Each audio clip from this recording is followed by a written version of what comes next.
Oke, assalamualaikum warahmatullahi wabarakatuh. Waalaikumsalam warahmatullahi wabarakatuh.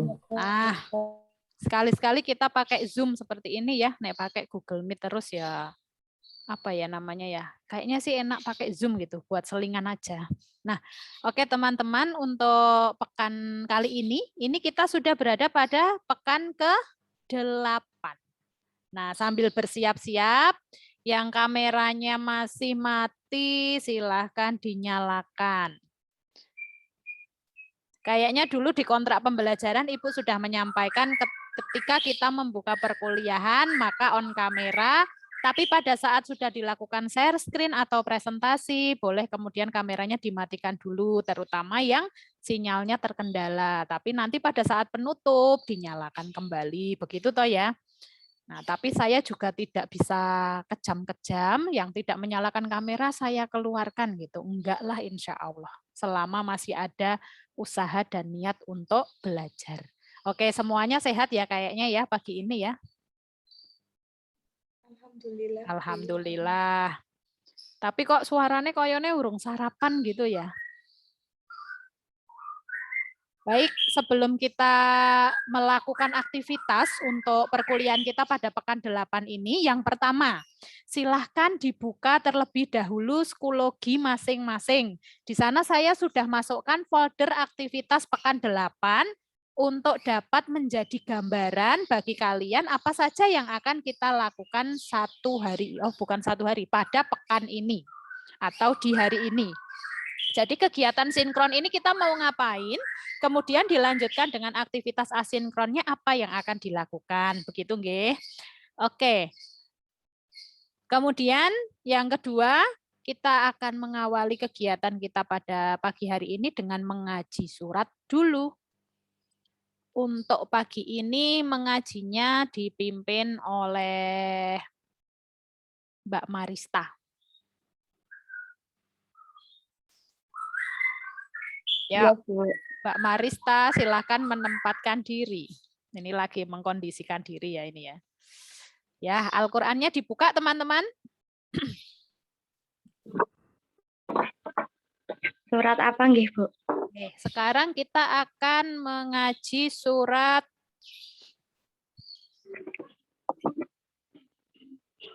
waktu itu sudah yang pendek-pendek sudah ya.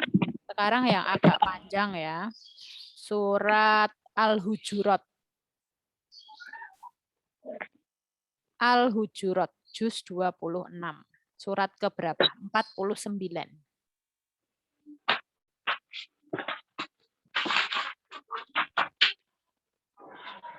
Surat Al-Hujurat ayat 1 sampai dengan 3. Sudah ketemu Mbak Marista?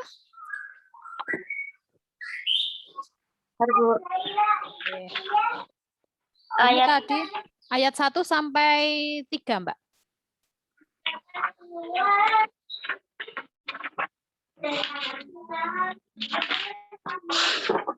Nggih, Bu, sampun udah ketemu. Nggih, oke, yang lainnya sudah dibuka seperti biasa. Yang memimpin itu yang mic-nya menyala, yang lainnya tetap mengaji tapi mic-nya dimatikan. Ngoten nggih. Oke, silakan Mbak Marista dimulai. Ayat 1 sampai 3 ya, Bu. A'udzu billahi minasyaitonir rajim. Bismillahirrahmanirrahim. Ya ayyuhalladzina amanu la tuqaddimu baina yadayillahi wa rasulihi wattaqullah. Innallaha sami'un alim. Ya ayyuhalladzina amanu la tarfa'u aswatakum fawqa sawtin nabiyyi wa la tajharu lahu bil qawli ka jahri ba'dikum li ba'din an tahbata a'malukum أو تحبط أعمالكم وأنتم لا تشعرون إن الذين يغضون أصواتهم عند رسول الله أولئك الذين امتحن الله قلوبهم للتقوى لهم مغفرة وأجر عظيم صدق الله العظيم. Shadaqallahul adzim. Oke, Sinta, coba dibaca Sin. Itu di ayat 1 itu artinya apa?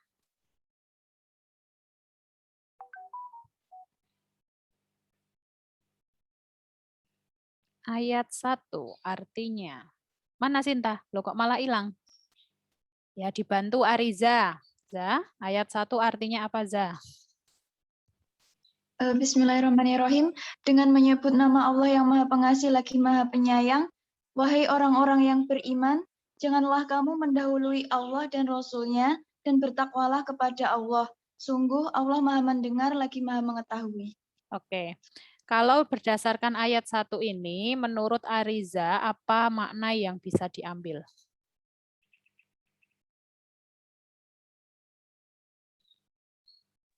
Mungkin maksudnya itu orang-orang mukmin tidak boleh menetapkan sesuatu hukum sebelum ada ketetapan dari Allah. Ya, bagus sekali. Jadi intinya termasuk prasangka-prasangka buruk. Oh, saya sudah coba ini. Nanti gek-gek gini ya, gek-gek gitu ya. Nah, itu tuh sebenarnya adalah setan yang menguasai hati. Sehingga itu yang perlu kita kendalikan dengan mengucap Astaghfirullahaladzim. Begitu nggih, teman-teman nggih? Oke, kita lanjutkan pada perkuliahan kita pekan ini. Waktu itu kita sudah membahas berapa pertanyaan mengenai telaah dokumen yang pertama. Kemudian berapa ya waktu itu? Coba Bu Dini dibantu diingatkan, Rendini, apakah 6, 5, atau 7 dari pertanyaan yang sudah dibahas? Yang ada di pekan 4. Pekan 4 itu berarti sudah dibahas semua, nggih? Betul nggih? Mbak Wigati nggih? Iya Bu, kayaknya udah. Oke, sekarang berarti kita lanjutkan yang ada di pekan 5. Di sana masih ada 6 pertanyaan yang belum kita konfirmasi jawabannya. Silakan teman-teman membuka kembali lembar jawab yang sudah diunggah pada forum di kegiatan pekan 5 waktu itu. Kita konfirmasi seperti biasa, siapkan juga catatan apabila kalian juga merasa akan menambahkan informasi dari jawaban yang sudah kalian tulis. Kita mulai, sudah siap semuanya? Mbak Isna ini sudah ketemu semua filenya, Mbak? Psikologinya sudah dibuka apa belum? Sudah, Bu, tapi filenya tidak bisa saya buka, Ibu. Oh lah, kenapa?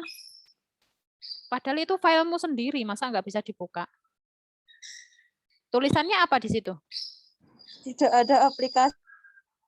Oh,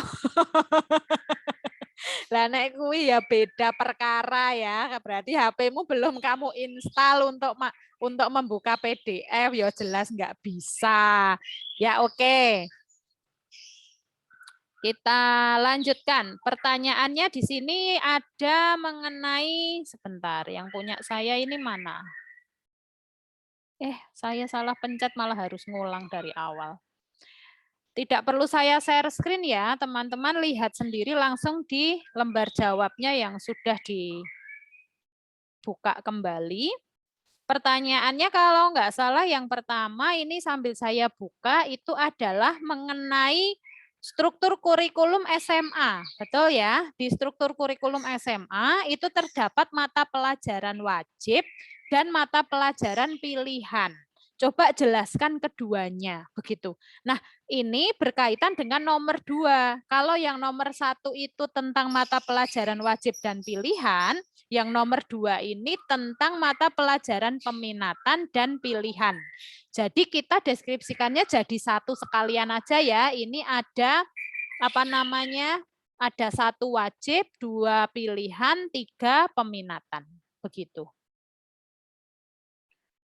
Sebentar. Oh, ya, oke. Sampun. Kita urai dulu dari yang wajib. Mata pelajaran wajib yang ada di SMA itu adalah mata pelajaran yang seperti apa? Coba dijelaskan Mbak Pratiwi. Jawabannya Mbak Pratiwi apa?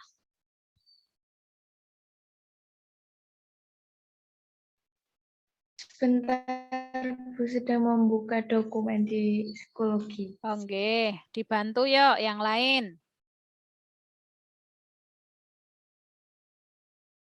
Mbak Rena? Kalau Mbak Rena apa? Mata pelajaran wajib, pilihan, dan peminatan. Ini yang wajib dulu. Apa Mbak Rena? Sebentar Bu, masih muter psikologinya. Oh, psikologinya muter.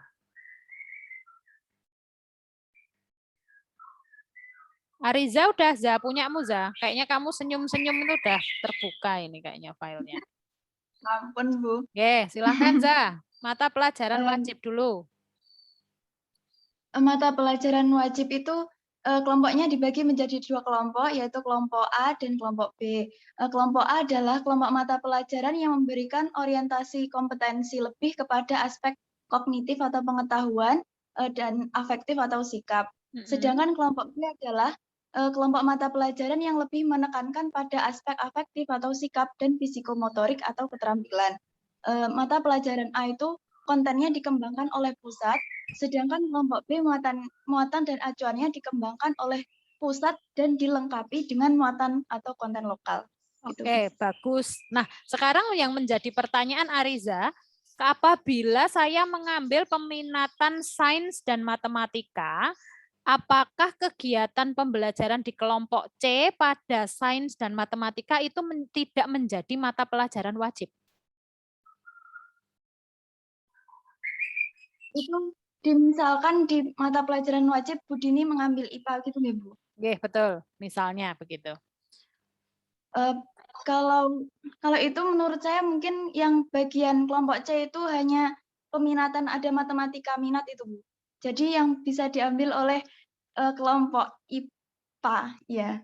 Ya. Itu, Bu. Oke, itu apabila dikelompokkan pada mata pelajaran peminatan ya, betul. Namun ketika kita memahami mata pelajaran wajib itu adalah mata pelajaran yang harus diambil oleh siswa, berarti bisa jadi di kelompok C itu juga menjadi wajib, tetapi sesuai dengan peminatannya yang sudah dipilih, betul ya?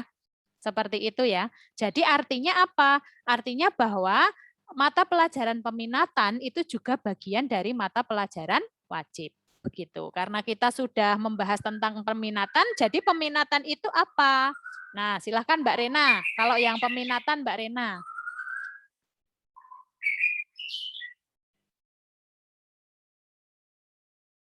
Peminatannya Mbak Rena, silahkan Mbak.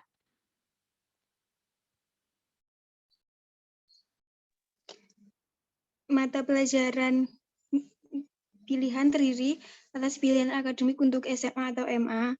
Mata pelajaran pilihan ini memberikan corak kepada fungsi satuan pendidikan dan di dalamnya terdapat pilihan sesuai dengan minat peserta didik.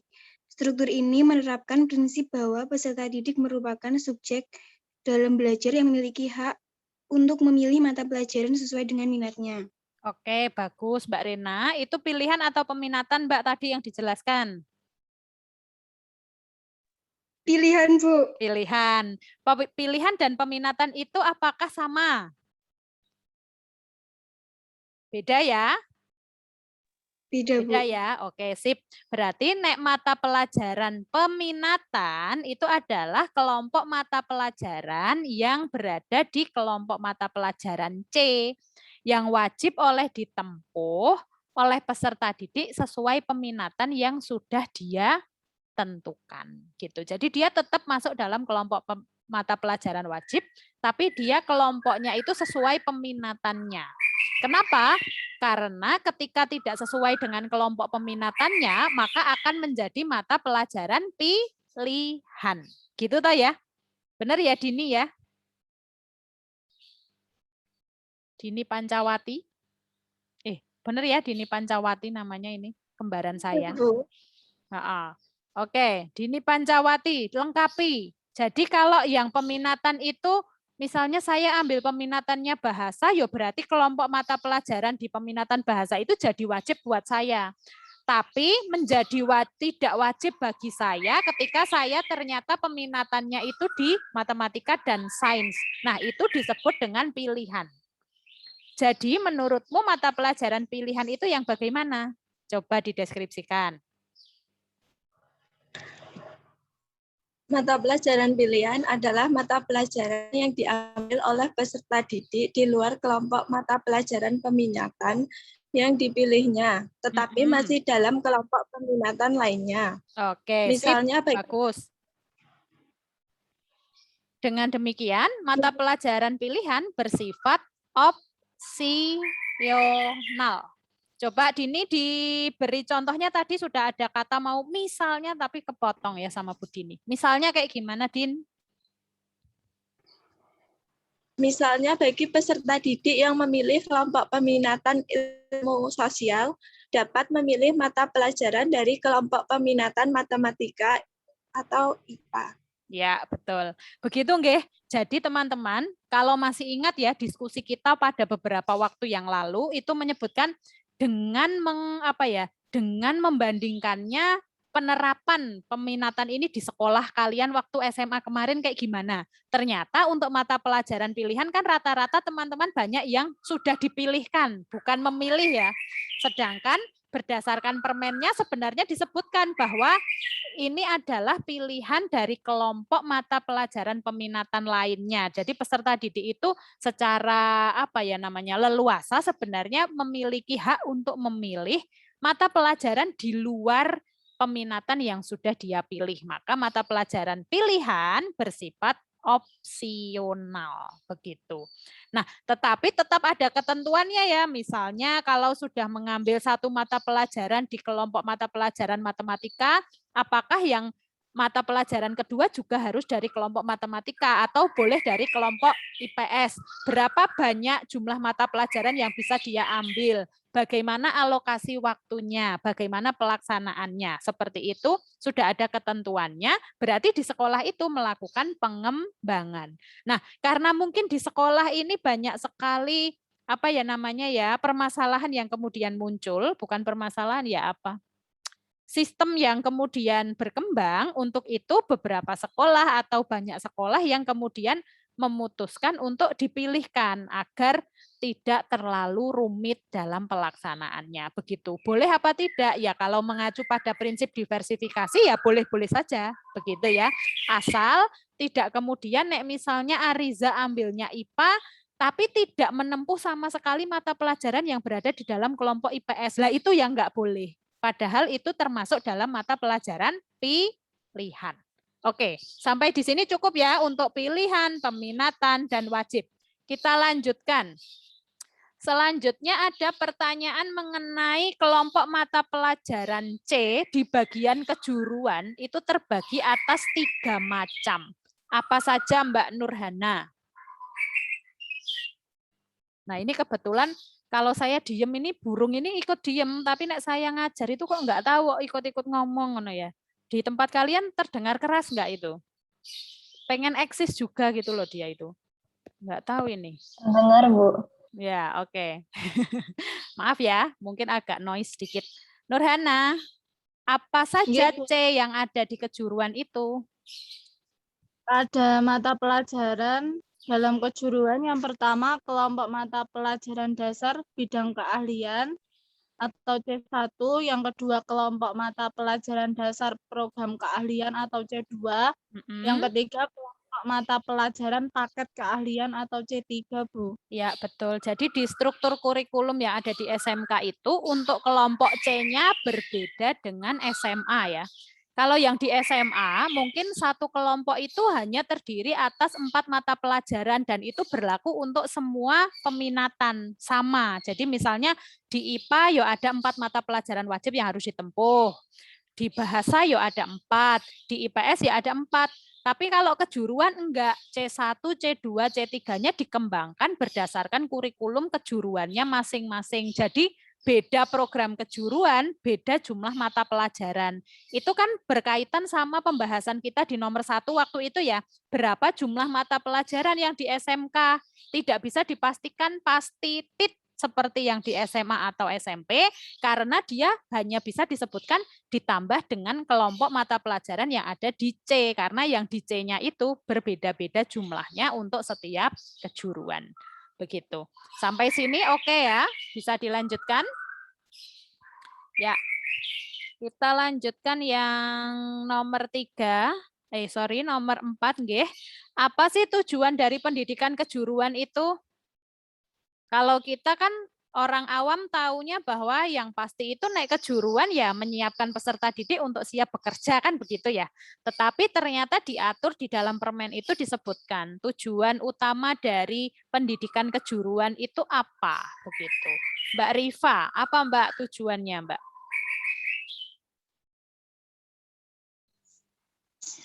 Mohon maaf Bu, saya nemunya yang dari Undang-Undang Nomor 20 Tahun 2003. Oke, bagus. Sudah punya landasan. Nggih, jawabannya apa Mbak Rifa? Silakan disampaikan. Jadi menurut Undang-Undang Nomor 20 Tahun 2003, tujuan pendidikan menengah kejuruan terbagi menjadi tujuan umum dan tujuan khusus. Tujuan umum pendidikan menengah kejuruan adalah A. Meningkatkan keimanan dan ketakwaan peserta didik kepada Tuhan Yang Maha Esa. B. Mengembangkan potensi peserta didik agar menjadi warga negara yang berakhlak mulia, sehat, berilmu, cakap, kreatif, mandiri, demokratis, dan bertanggung jawab. C. Mengembangkan potensi peserta didik agar memiliki wawasan kebangsaan, memahami harga keanekaragaman budaya bangsa Indonesia. Oke, Dan sebentar D. Mbak Rifa, sebentar. Berarti jumlahnya ada berapa? 4 ya? Ya, untuk Oke. tujuan umumnya ada 4. Oke, Lalu yang kedua tujuan yang khususnya tujuan juga khususnya ada 4. Itu kalau berdasarkan Undang-Undang Nomor 20 Tahun 2013. Berarti Undang-Undang Sistem Pendidikan Nasional ya, betul ya? Oke. Baik teman-teman, silahkan tambahkan dalam catatan. Ibu akan menyampaikannya secara sederhana yang diambil dari Permendikbud Nomor 70 Tahun 2013.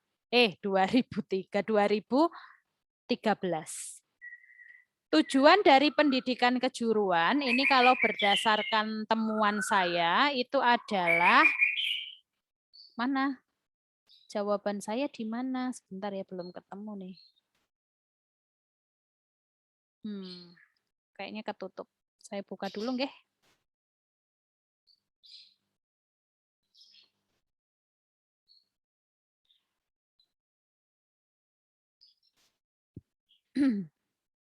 Oke, tujuan pendidikan kejuruan itu hasil temuan saya ini singkat, yaitu meningkatkan kecerdasan,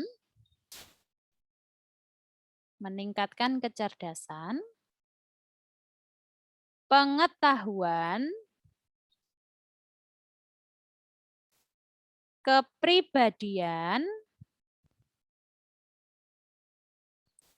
akhlak mulia,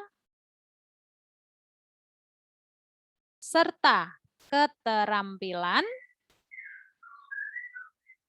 peserta didik untuk hidup mandiri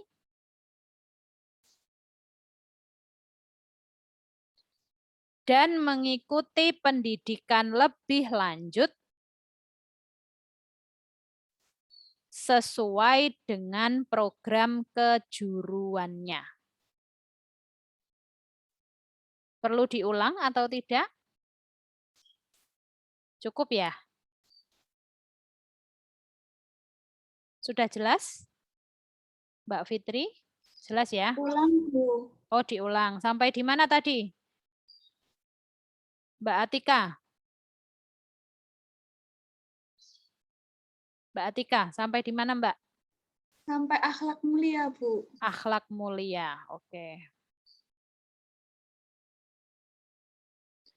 Akhlak mulia serta keterampilan peserta didik untuk hidup mandiri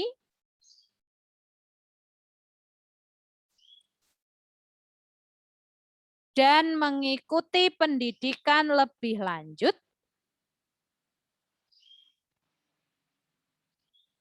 sesuai dengan program kejuruannya. Oke, sampun Mbak Atika?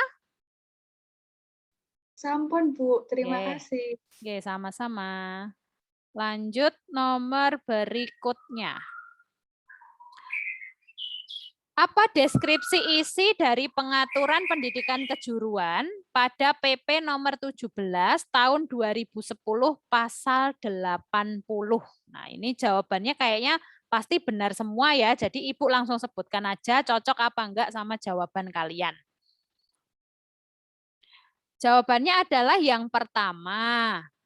Penjurusan pada SMK atau MAK atau bentuk lain yang sederajat berbentuk bidang keahlian. Oke. Yang kedua, setiap bidang keahlian sebagaimana dimaksud pada ayat 1 dapat terdiri atas satu atau lebih program keahlian. Berarti kalau di SMK itu semuanya berkaitan dengan keahlian. Satu SMK itu bisa jadi keahliannya lebih dari satu. Misal SMK Batik yang dekat jembatan itu SMK Batik berapa? SMK Batik 1 gitu ya. Di SMK Batik 1 itu kejuruannya ada misalnya akuntansi, ada sekretaris, dan ada pemasaran. Misalnya kayak gitu. Berarti lebih dari satu keahlian. Kemudian yang ketiga, setiap program keahlian sebagaimana dimaksud pada ayat 2 dapat terdiri atas satu atau lebih kompetensi keahlian. Begitu. Jadi masih bisa terbagi-bagi. Buktinya ada di mana? Struktur C, C1, C2, C3. Beda keahlian misalnya kesehatan. Kesehatan itu kan satu ya. Tapi di dalam kompetensi kesehatan itu kan ada macam-macam. Kesehatannya itu apakah yang merujuk pada keperawatan, merujuk pada kebidanan, farmasi, apa alat-alat kesehatan, dan lain-lain. Berarti beda program akan beda struktur mata pelajaran yang ada di kelompok C. Begitu nggih? Oke, sudah sama kan ya jawabannya untuk yang itu. Kemudian bidang keahlian di SMK itu ada 9, apa saja? Bu Dini rasa ini juga jawabannya pasti sudah benar semua ini. Tinggal konfirmasi aja ya. Kalau saya, yang pertama itu ada teknologi dan rekayasa. Yang kedua ada teknologi informasi dan komunikasi. Yang ketiga ada kesehatan. Yang keempat agribisnis dan agroteknologi. Yang kelima perikanan dan kelautan. 6 bisnis dan manajemen. 7 pariwisata. 8 seni rupa dan kriya. Yang 9 terakhir adalah seni pertunjukan. Begitu. Nah, untuk hasil telaah jawabannya sudah kita bahas semua ya. Harapannya berarti sudah mengenali dokumen baik kurikulum SMP, SMA, dan SMK sebagai bekal untuk mengetahui posisi mata pelajaran bahasa Indonesia di struktur kurikulum itu di mana. Kan kita harus mulai dari sini dulu berarti toh. Nah, selanjutnya di aktivitas pekan 7 teman-teman disajikan struktur kurikulum pada kurikulum sebelumnya untuk dilakukan perbandingan. Ketemulah ada pertanyaan yang pertama mengenai mengapa kok ada perkembangan beban belajar pada masing-masing jenjang pendidikan antara di kurikulum 2013 dengan kurikulum sebelumnya. Kenapa sih kok waktu belajarnya jadi tambah panjang gitu untuk kurikulum 2013? Jawabannya apa kira-kira Berlianing?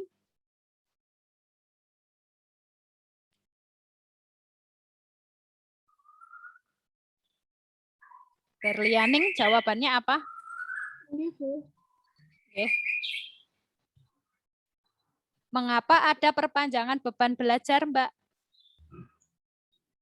Karena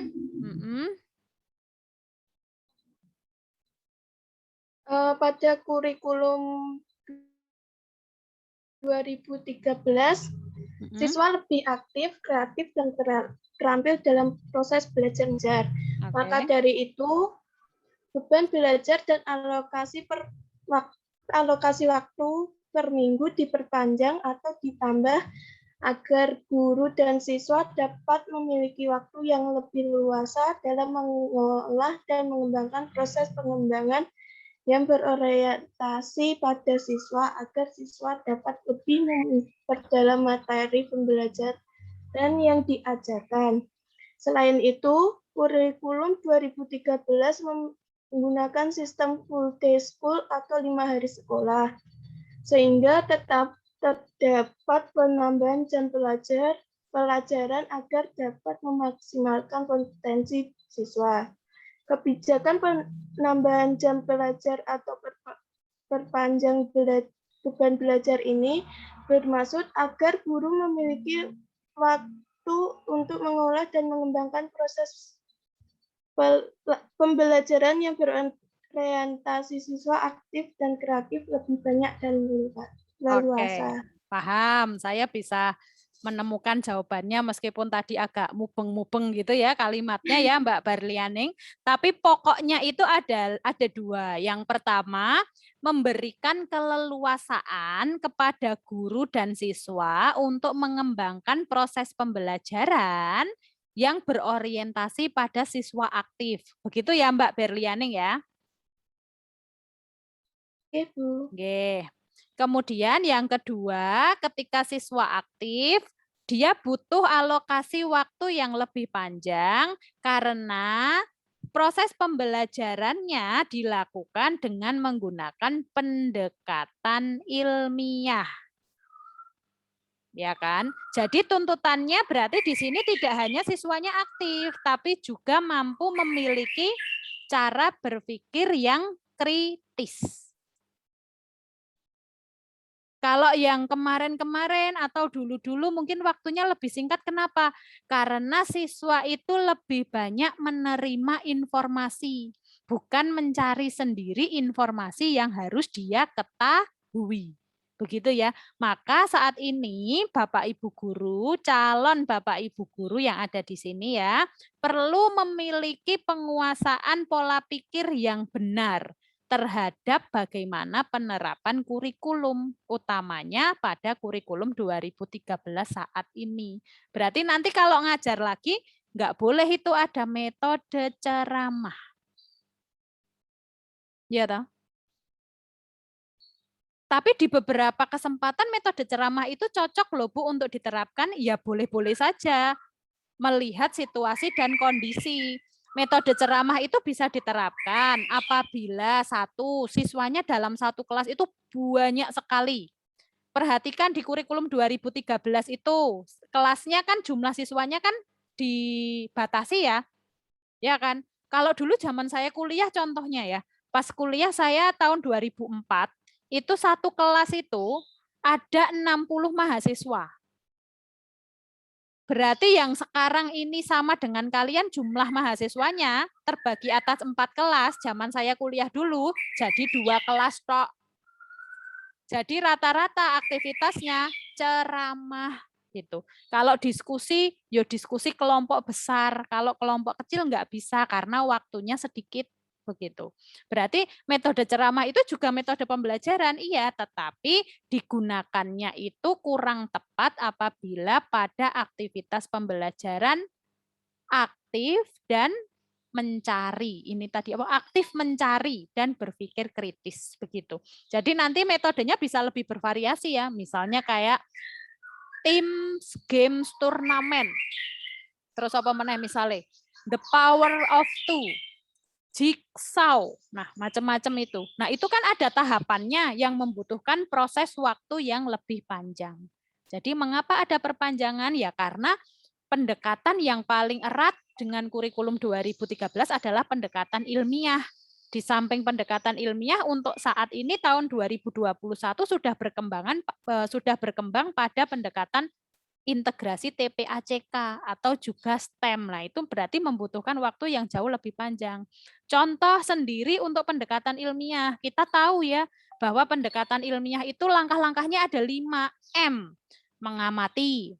Oh, berarti untuk mempelajari sesuatu siswanya harus mengamati dulu. Ngamati kan butuh waktu.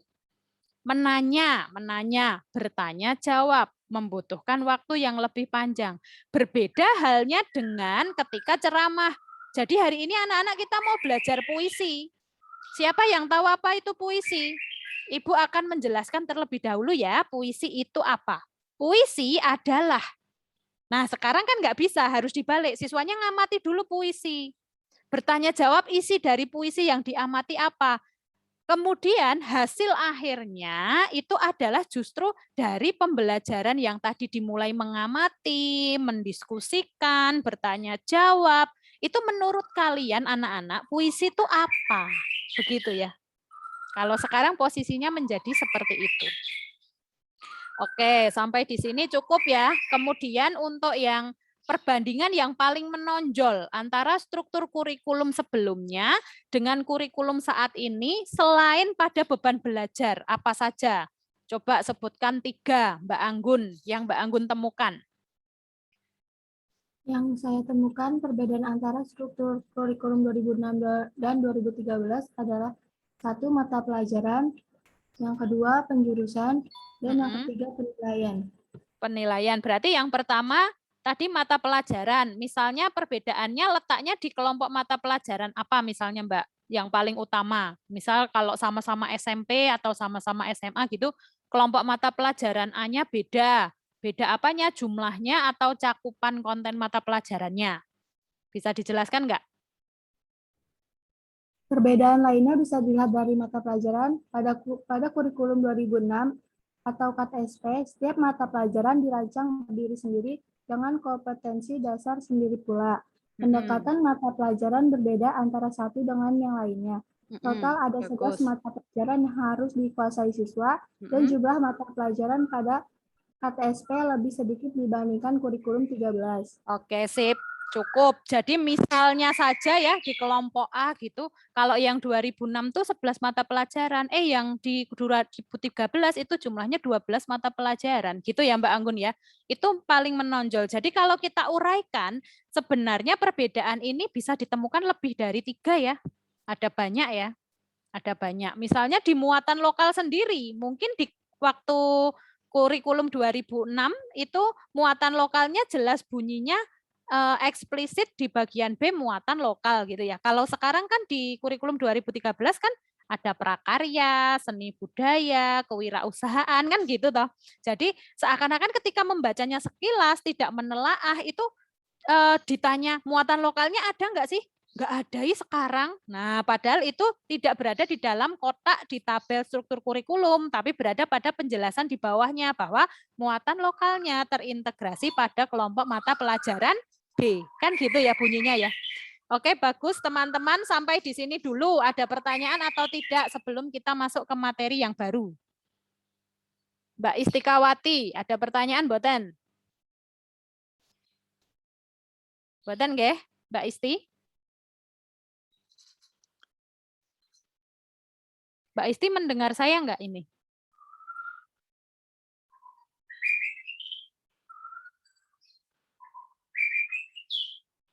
Tidak dengar ya? Nek Mas Andi dengar enggak, Bu Dini? Jelas enggak suaranya? Dengar, Bu. Ya, oke sip. Kita lanjutkan kalau gitu. Nah, teman-teman, para calon guru bahasa Indonesia, sampai hari ini kita masih membahas bagaimana kurikulum ditelaah secara umum, berlaku untuk semua mata pelajaran. Nah, nanti pada pertemuan selanjutnya kita akan membahas pada penerapannya khusus di bahasa Indonesia seperti apa. Tapi sebelum ke sana, kali ini kita masih ada satu sesi lagi membahas tentang bagaimana sih menyiapkan kalian sebagai calon guru itu agar tidak mengalami miskonsepsi di dalam melaksanakan pembelajaran nantinya. Nah, berarti kan kecerdasan apa? Sing ning undang-undang itu apa? Meningkatkan kecerdasan bangsa, kecerdasan anak bangsa ini ke depannya dipengaruhi oleh siapa toh? Ya oleh kalian-kalian ini kan ya. Ya kan? Nah, apabila tujuan instruksional tidak tercapai, berarti tujuan kurikuler juga tidak tercapai. Kalau tujuan kurikuler tidak tercapai, maka juga tujuan institusional tidak tercapai. Tujuan institusional tidak tercapai akan mempengaruhi juga tujuan pendidikan secara nasional. Nah, para calon Bapak Ibu guru, untuk itu mari kita sempurnakan terlebih dahulu pola pikir kita. Yang tadinya nek mengajar itu mengajarkan tentang pengertian puisi. Apa iya sih masih begitu di era sekarang ini? Yang tadinya mengajar itu masuk kelas pakai buku paket, siswanya harus buka buku paket. Nek buka sumber lain nggak boleh, ditutup dulu. Nanti dibacanya nek pembelajaran sudah selesai. Kan ada tuh guru yang model kayak gitu. Masih berlaku nggak sih di pendidikan saat ini? Ini tuh tahun 2021. Abadnya pendidikannya pendidikan abad 21. Harus mengintegrasikan kecakapan abad 21. Oke, kecakapan abad 21 di dalam pendidikan itu meliputi 4C. 4C itu apa aja? Raindini masih ingat?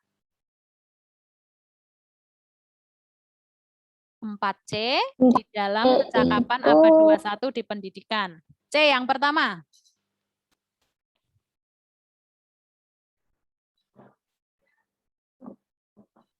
C yang pertama.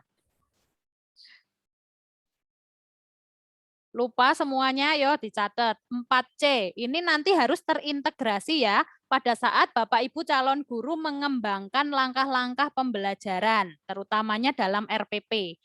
4C itu untuk C yang pertama adalah critical thinking skill. Oke. Critical thinking skill. Berarti langkah-langkah pembelajarannya itu harus mengarahkan siswa untuk bisa berpikir tingkat tinggi. Dalam artian apa? Ada muatan HOTS di dalamnya. Lah HOTS itu apa toh? High order thinking skill. High order thinking skill. Apakah high order thinking skill itu selalu diartikan sebagai sesuatu aktivitas yang susah? Jadi misalnya kalau buat soal ya soalnya harus susah karena harus HOTS. Apakah seperti itu? Tidak ya. Tetapi HOTS itu diidentikan dengan bagaimana proses siswa dalam berpikir untuk menemukan dan menjawab permasalahan dalam mencapai tujuan pembelajaran tertentu. Misal, mengidentifikasi unsur-unsur pembangun karya sastra. Itu sederhana, tapi mengidentifikasi itu butuh proses pemikiran di mana siswa harus memilih, memilah, mengklasifikasikan, dan menentukan mana yang termasuk unsurnya, mana yang bukan. Begitu ya. Itu terlihat mudah, tapi sudah memuat HOTS. Begitu. Jadi HOTS itu jangan diartikan dengan sesuatu yang sulit, bukan, tetapi dia lebih pada apakah memuat aktivitas menuntut siswa untuk mampu berpikir kritis atau tidak. Itu tadi C yang pertama. C yang kedua adalah kolaboratif. Kolaboratif. Nah, ini nanti juga berkaitan dengan penyempurnaan pola pikir kita ya di poin 7 atau 8 nanti. Kemudian yang ketiga, creativity atau kreativitas. Jadi ada kreativitas di sana. Misal ketika siswa sudah selesai berdiskusi, diminta untuk menyajikan hasil diskusinya itu dalam bentuk kreativitasnya masing-masing. Apakah pakai peta konsep, apakah pakai PPT, pakai yang lainnya begitu. Ada kreativitas di sana. Kemudian yang keempat adalah komunikatif atau communication. Gitu, komunikasi ya, mengomunikasikan. 4C itu adalah itu tadi. Sampun untuk 4C, sekarang kita kembali pada yang akan kita bahas, yaitu pola pikir yang harus dikuasai guru. Tentu ini bukan sesuatu yang asing ya buat kalian ya. Sejak kita belajar tentang kurikulum dan pembelajaran, kita sudah membahas ini. Benar nggak? Masih ingat nggak Pratiwi kita pernah bahas penyempurnaan pola pikir ini Pratiwi? Meskipun belum mendalam waktu di kurikulum dan pembelajaran, tapi kita sudah pernah menyinggung, benar kan? Penyempurnaan pola pikir. sedikit lupa, tapi pernah. Pernah. Ibu Dini. Ya, berarti itu ingat, bukan lupa ya. Hanya isinya yang lupa apa. Oke. Untuk itu mari kita ingat-ingat bersama.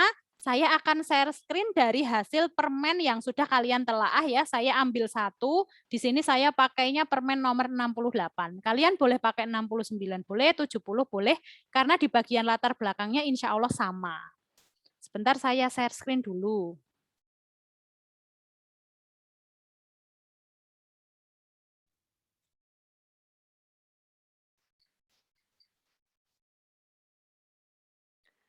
Permen. Nah, ini salinannya nih. Terlihatkah? Kalau terlalu kecil dibesarkan sendiri ya layarnya ya. Oke, di komponen C. Komponen C Raindini, terlihat Raindini? Bisa terbaca enggak? Terlihat ya. Ya, oke, alhamdulillah kalau sudah terlihat. Nah, ini 9 penyempurnaan pola pikir yang pernah kita singgung, meskipun belum kita bahas. Ini tujuannya untuk apa? Ya untuk menyempurnakan pola pikir kita sebelum kita nantinya mengembangkan pembelajaran, utamanya di dalam pembelajaran bahasa Indonesia. Yang pertama, guru itu perlu menguasai pola pikir bahwa pembelajaran itu berpusat pada guru tadinya menjadi berpusat pada peserta didik. Bahkan sekarang tidak hanya berpusat pada peserta didik ya, tapi mengacu pada 4C tadi ada kolaboratif. Kolaborasinya bisa antara siapa? Guru dengan siswa, siswa dengan siswa yang lain, siswa dengan anggota masyarakat, dan siswa dengan anggota keluarganya. Begitu nggih. Kemudian yang kedua, pola pembelajaran satu arah menjadi interaktif. Lah ini maksudnya gimana ini? Kalau menurut Raindini? Yang tadinya satu arah menjadi interaktif. Tadi kan Ibu sudah singgung sedikit di awal tadi. Coba dijelaskan Raindini. Gimana Bu? Tadi putus-putus. Pola pembelajaran satu arah menjadi interaktif. Jadi interaksinya tidak hanya satu arah, guru ke siswa, tapi juga harus siswa ke guru. Nah itu kalau diterapkan secara nyata itu seperti apa ilustrasinya menurut Raindini? Mungkin diskusi Bu, kalau misalnya guru ngajak diskusi siswa. Iya jadinya... betul. Jadi tidak hanya ceramah itu ya, naik ceramah kan siswanya mendengarkan terus gurunya. Nggak tahu gurunya itu menyampaikan pernyataan yang benar atau salah, pokoknya siswanya itu menerima. Dan kemungkinan besar masuk telinga kanan, keluar telinga kiri. Kenapa? Karena dia hanya mendengar, tidak melakukan. Pada posisi ini, sebaiknya pembelajaran dilakukan dengan berbasis atau mengacu learning by doing. Melakukan sesuatu, agar siswa itu dapat pengalamannya ya.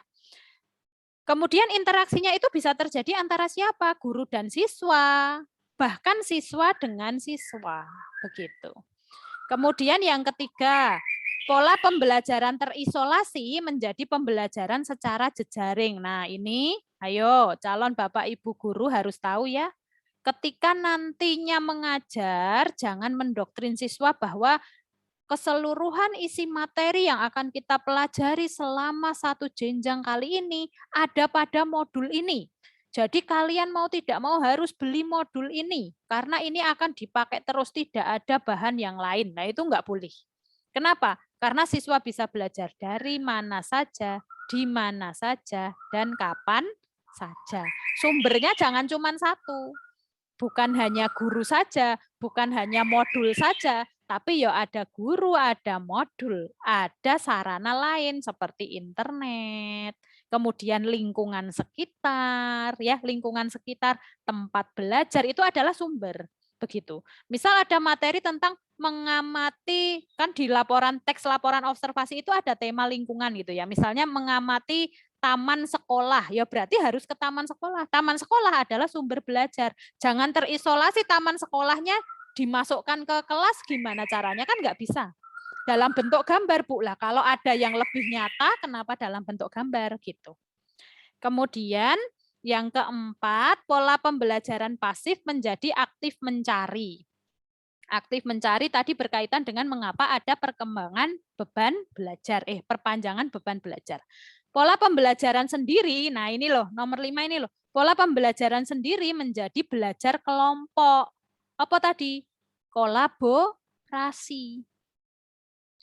Sehingga ketika ada pembelajaran yang terjadi secara kolaborasi, di sana kan siswa dengan siswa yang lain atau siswa dengan guru kemungkinan memiliki persepsi yang berbeda terhadap satu hal yang sedang dia pelajari. Maka belajar itu menyamakan persepsi, mengamati hal yang sama, mendiskusikannya dengan cara yang berbeda untuk dapat ditarik kesimpulannya apa yang kemudian mereka temukan dari hasil pembelajaran itu. Begitu. Nah, jadi nanti di dalam aktivitas pembelajaran utamanya di kurikulum bahas 2013 ini, berarti kemungkinan aktivitasnya langkah-langkahnya selalu ada siswa berkelompok, siswa berpasang-pasangan, begitu ya. Tidak hanya misalnya mengerjakan LKPD secara individu, nah itu tidak cukup. Kemudian nomor 6.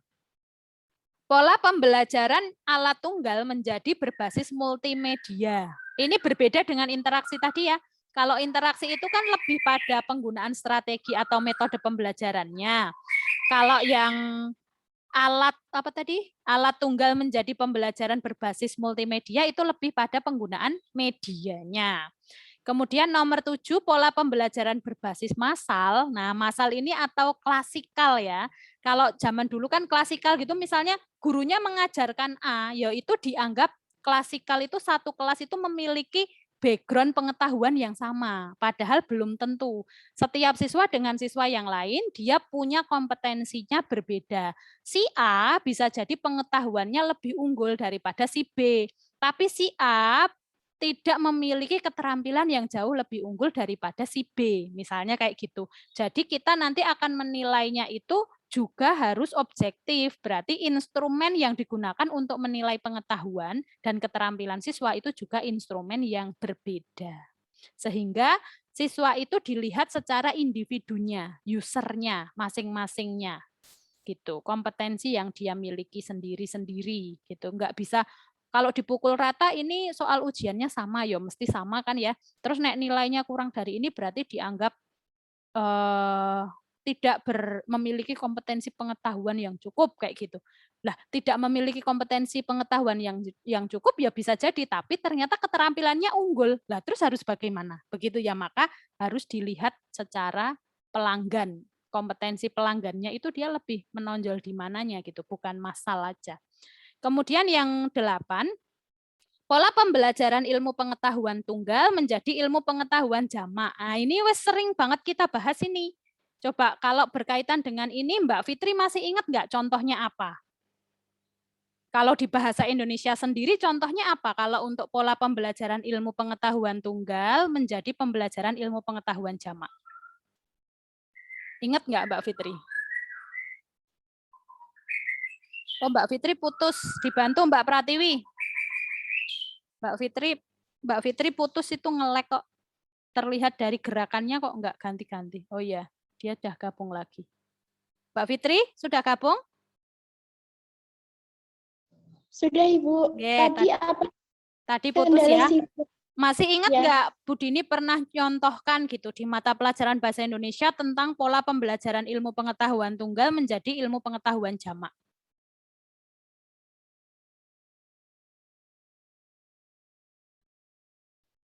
Pernah dengar ini kan ya? Oke, Bu Dini ingatkan ya. Misalnya kita mau ngajarkan apa? Teks deskripsi. Nah, ingat toh? Di dalam teks deskripsi pelajarannya bahasa Indonesia. Benar ya Mbak Fitri ya?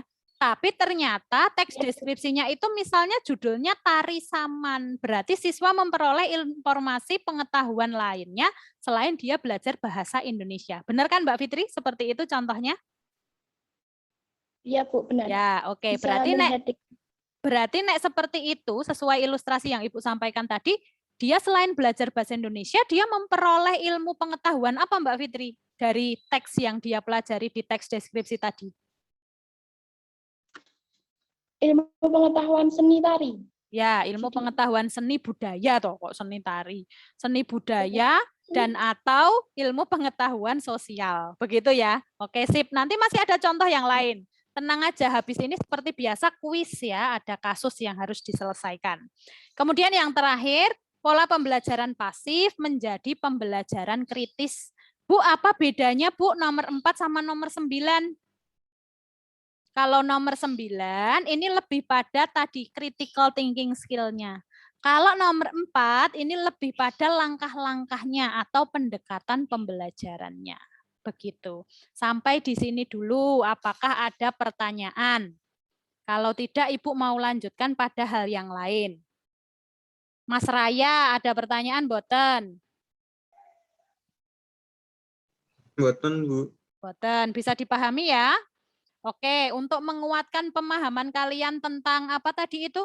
Penyempurnaan pola pikir, ada di Psikologi Pekan 8, forum assignment yang harus kalian buka. Bu Dini tunjukkan dari sini. Misal ini kelas apa ini ya? Enggak kelas kalian kan enggak apa-apa ya. Ini kelas A kayaknya nih. Nah ini sudah terlihat Mbak Fitri psikologinya Bu Dini di layarmu? Sudah Ibu, sudah terlihat. Oke, kita ke pekan 8. Di pekan 8, jangan lupa nanti melakukan presensi. Oh, sudah banyak yang presensi ternyata ya. Kemudian ada ini, assignment-nya cermati dan diskusikan kasus di bawah ini.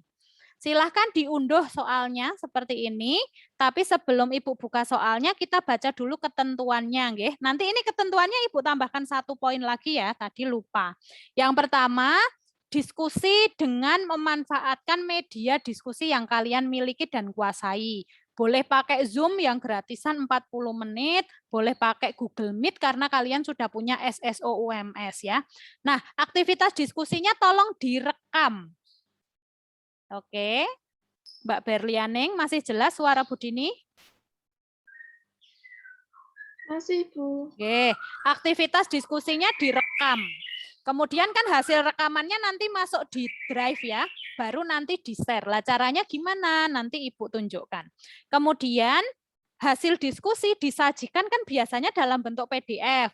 Kali ini kita akan memanfaatkan aplikasi Jamboard. Nah, Jamboard itu seperti apa? Nanti perlahan kita juga akan bahas. Nah, setelah membuat bahan presentasinya di Jamboard, maka Jamboard-nya itu di-download atau diunduh untuk di-save as ke PDF dan diunggah pada forum ini. Masing-masing kelompok hanya satu saja yang mengunggah. Misal Mbak Fitri berkelompok sama Mas Raya, sama Mbak Rena. Silahkan disepakati, yang ngunggah siapa? Apakah Mbak Fitri, apa Mas Raya, apa Mbak Rena? Salah satu aja, jangan tiga-tiganya ngunggah semua. Sehingga unggahan yang ada di forum ini itu banyaknya sejumlah kelompok ya, bukan sejumlah mahasiswa. Seperti biasa, setiap aktivitas selesainya dalam waktu 1 pekan. Nah, nanti ini poin yang terakhirnya adalah nomor 6, itu aktivitas yang tadi direkam, mohon tautannya bisa dibagikan. Jadi nanti saya tidak hanya melihat pada hasilnya, tapi juga proses diskusinya. Begitu? Sampai di sini dulu ada pertanyaan boten terkait ini? Belum ya? Sudah cukup jelas ya? Sampun? Mbak Safitri, jelas ya? Sampun nggih? Oke, sip. Sekarang kita lanjutkan. Rekamannya seperti apa? Kan kalau pakai Google Meet, itu kan rekamannya otomatis dia ketika sudah jadi prosesnya, itu kan dia akan tersimpan di inbox. Seperti ini ya. Contohnya kayak gini. Sudah pernah melakukan rekaman ini enggak, Ariza? Belum. Ya, kemudian rekaman ini ketika jadi akan nanti bentuknya seperti ini di inbox, lalu kalian open in Drive. Ini tampilannya di Bu Dini terlihat jelas?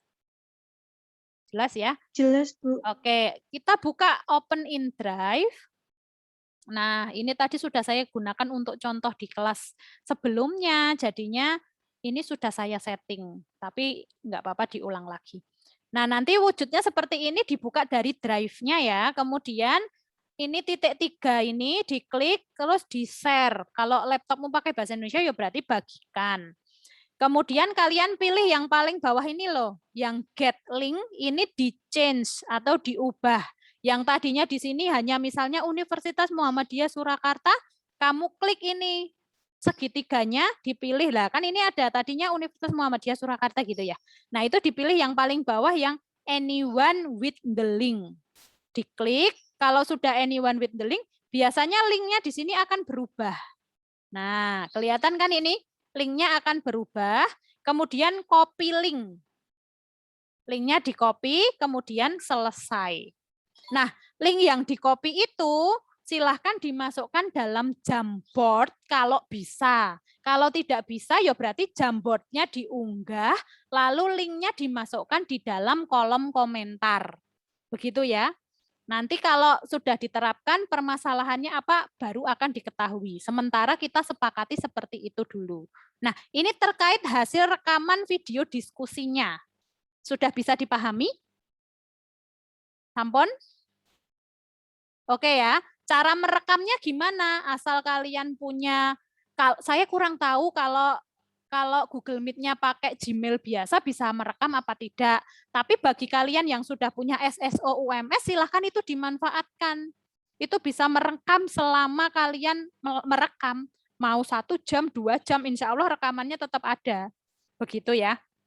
Kan semuanya sudah punya SSO kan? Anggun udah punya SSO belum? Sudah, Bu. Sudah, silahkan itu dimanfaatkan itu. Itu kan emailnya email berbayar, bukan yang Gmail biasa gitu. Oke ya. Kemudian sekarang Jamboard.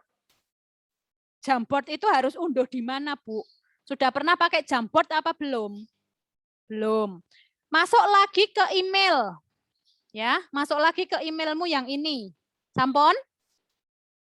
Ya. Di sini ada apa ini? Titik jumlahnya 9.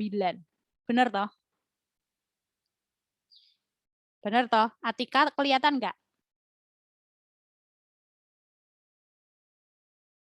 Ariza oke ya? Sampai sini ya, Za? Oke, diklik. Diklik kan keluarnya ada Gmail, Drive, Docs, bla bla bla. Cari Jamboard. Nih, di bawah. Logonya seperti ini, lihat baik-baik. Sudah? Nah, kita klik. Nah, ini adalah Jamboard. Nah, ini Jamboard yang pernah saya buat. Kalau kalian mau buat Jamboard baru, ya berarti tinggal ditambah.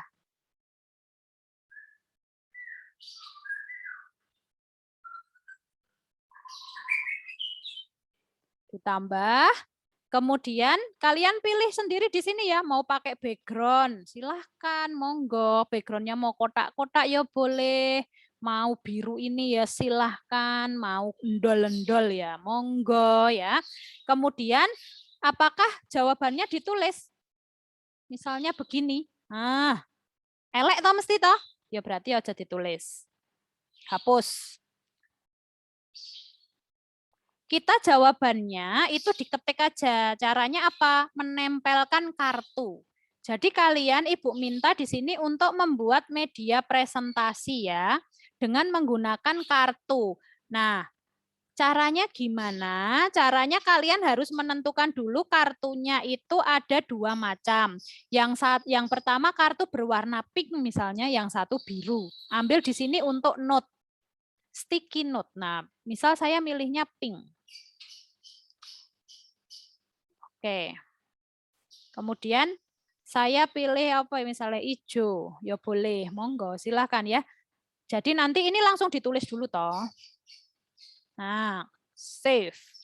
Kemudian buat lagi warna pink tadi ya. Mana? Misalnya gitu. Save. Nah, nanti yang ini itu isinya adalah soalnya. Misal di soal itu kan ada burita. Oh, berarti ini yang isinya tentang burita. Ini jawabannya. Pola pikir yang mana? Terus dipasangkan. Kayak gitu. Lah ini mau di apa namanya? Mau dikasih judul dulu ya boleh, silahkan diketik. Misalnya judulnya apa? Hasil diskusi kelompok bla bla bla. Gitu ya. Begitu terus dan seterusnya. Oke, sampai di sini cukup. Untuk yang apa menu-menu lainnya silahkan nanti dieksplor sendiri. Sekarang contohnya yang ini. Bu, ini burita, ini jawabannya. Maksudnya gimana? Mari kita lihat pada soal. Sebentar, soalnya udah tak buka belum ya tadi? Ini soalnya ini kan. Nah, ini kan Bu Rita biasanya mengawali pembelajaran dengan menyampaikan bla bla bla. Pertanyaannya, perubahan pola pikir apa? Lah tadi jawabannya yang kartu hijau itu menjelaskan tentang Bu Rita. Yang kartu pink itu jawabannya pola pikir misalnya aktif mencari, misal kayak gitu ya.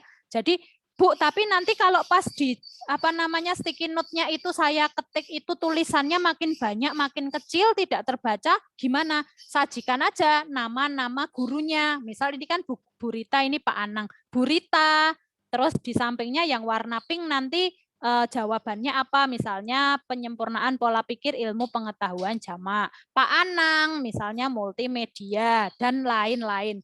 Nah, nanti penjelasannya di mana, Bu? Silahkan dimasukkan dalam catatan kalian masing-masing karena penjelasan itu akan kalian sampaikan secara lisan.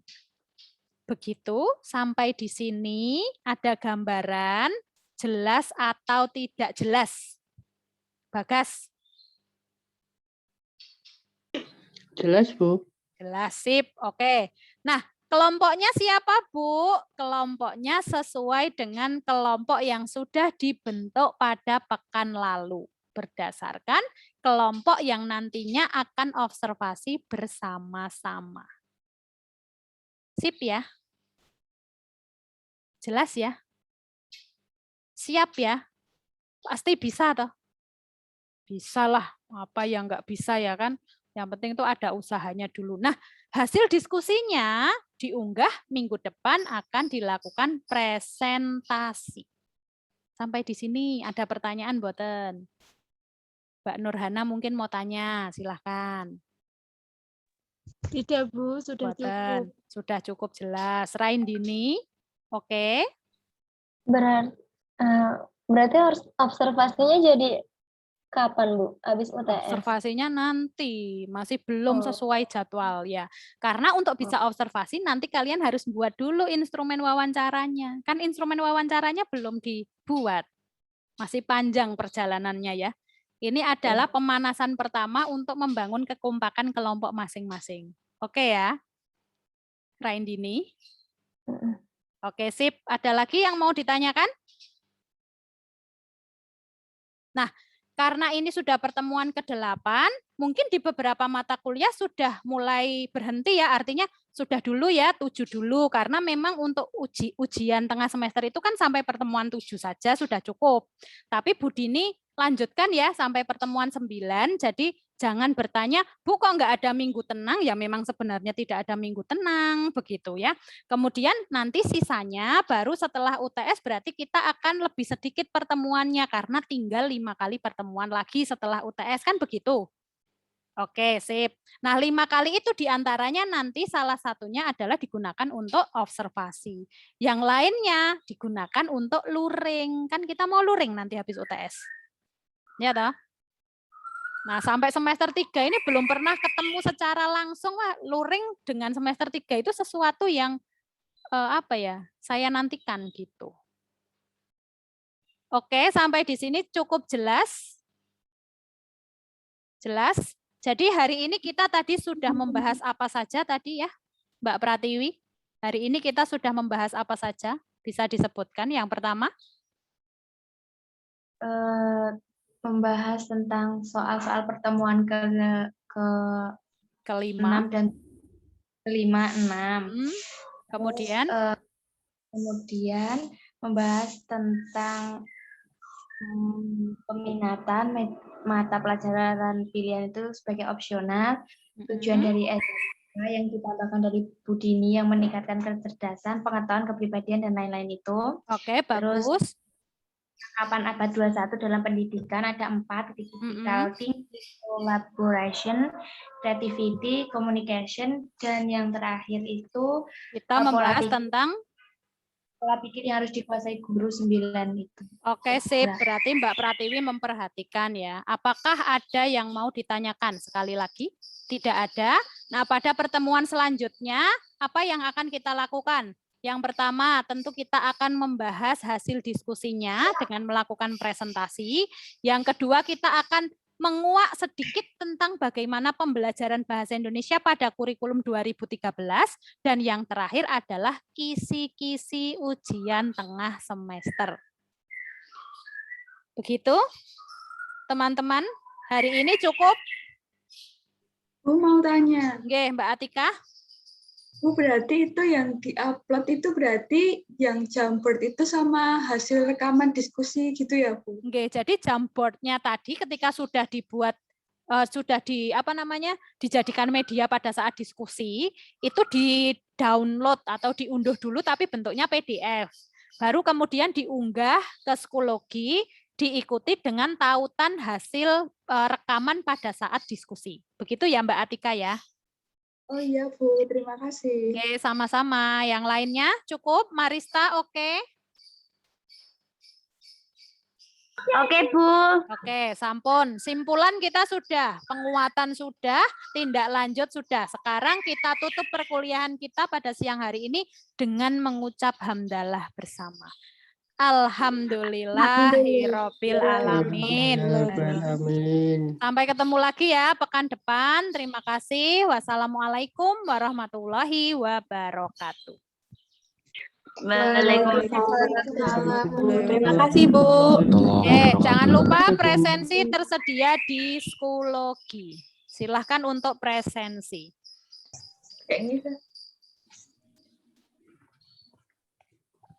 Oke, izin pamit ya. Sehat selalu semuanya. Terima kasih. Oke, Bu. Terima kasih, Bu. Oke, sama-sama.